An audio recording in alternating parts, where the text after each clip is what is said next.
Ce qui crée le stress, ce qui crée l'absence de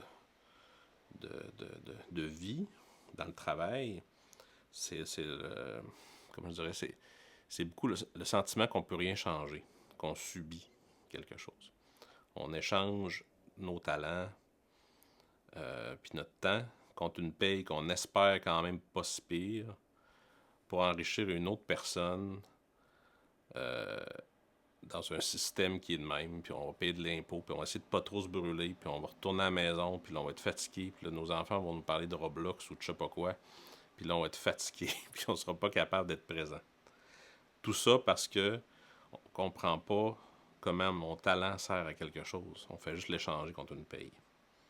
Et si on change le système, si on change la façon de voir le travail, puis qu'à la place, on donne une structure qui va servir la création de valeur, puis que les gens vont être capables de bouger cette structure-là selon leur talent, leur passion, leur mission, ben là, tout d'un coup, tu arrêtes un peu de travailler, puis tu commences plus à t'accomplir, puis à faire quelque chose, à répondre à ce que ton cœur te dit qui est important. Puis ça,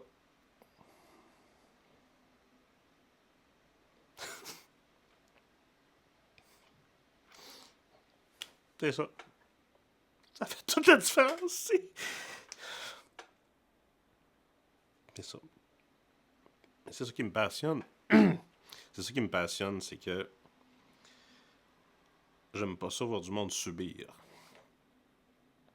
De, de se soumettre, d'être obéissant, de s'éteindre.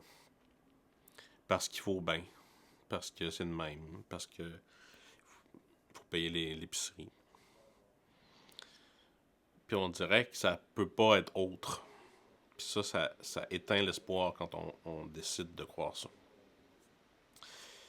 Puis moi, ce que j'observe, puis ce qui me réjouit, dans ce qu'on offre actuellement comme expérience de travail, c'est vraiment autre chose. C'est vraiment. Pas que, pas que c'est parfait, là, mais c'est que si on a une problématique, si j'ai le pouvoir et la puissance d'aller les régler, quand mon cœur me dit quelque chose, quand mon indignation me donne l'énergie qu'il faut pour aller régler quelque chose, puis que j'ai une structure qui le facilite, et là, c'est puissant, là. Parce que souvent, dans un travail, ce qui se passe, c'est que les gens voient des choses qui devraient être changées, ils le disent à leur patron, ils le disent à leurs collègues, ils le disent à... Il me semble que ça devrait être différent. Puis là, ils sont pas contents. Puis là, le patron, il entend ça. Là, il le sent comme une critique. Il fait comme... Oh. Là, il le met sur la pile, avec tout le reste. Mais lui, il a pas... Ou lui ou elle, là, il a pas l'énergie de l'indignation. Il sent pas en dedans. C'est pas venu de son indignation. C'est venu de l'indignation d'une autre personne. Alors, il le reçoit comme une critique. Puis il n'a pas le jus pour venir le régler. À part, ben, il faut le faire, sinon le monde il va être fâché, ben, il va être découragé, puis là, je vais perdre des employés. Tu sais, c'est peut-être juste la peur qui va. Ou la culpabilité qui va faire. Mais ça, c'est pas une belle énergie. Mais si tu dis, hey, tu trouves que ça n'a pas de sens que ça soit organisé de même, qu'est-ce que tu vas faire pour ça, toi?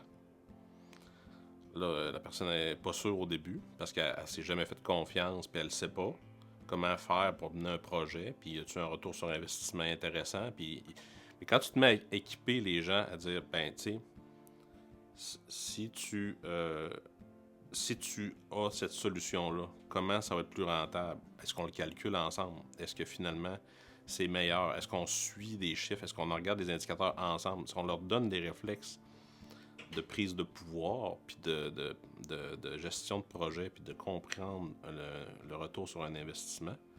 Là, il se passe des choses. Hein. Il se passe plein de projets que je n'ai aucune idée qui se passe dans l'entreprise actuellement. Puis c'est parfait comme ça. Parce que c'est des gens qui se prennent en charge, puis qui décident de changer leur destin, puis qui décident de changer leur vie. Puis moi, mon rôle, c'est d'offrir une plateforme pour que ça soit possible. C'est de maintenir la structure.